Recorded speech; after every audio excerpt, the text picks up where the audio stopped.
معراج کی رات کچھ نبی پاک صلی اللہ علیہ وسلم نے ایسے لوگوں کو دیکھا جن کے پیٹ کمروں کی طرح تھے اور اندر پیٹوں کے اندر سانپ اور بھیڑ جو پیٹوں کے اندر سے باہر دکھائی دیتے تھے،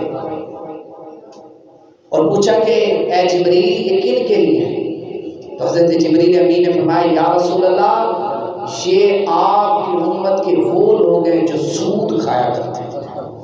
آج تو ہڑپ کر کے سود کھا لیا، غریب کا حق مار لیا، قیامت کے دن جب جہنم میں جائیں گے اتنے بڑے پیٹ، مجھے بتاؤ کسی کا بڑا پیٹ ہو جائے دنیا میں پریشان کو کمرے جتنا پیٹ، اللہ ہمیں محفوظ رکھے، اللہ تعالیٰ ہمیں حیات عطا فرمائے، حضور سے محبت کرے۔ آخری بات، اللہ تعالیٰ اسی پر عمل کرنے کی توفیق عطا فرمائے، آمین بجائے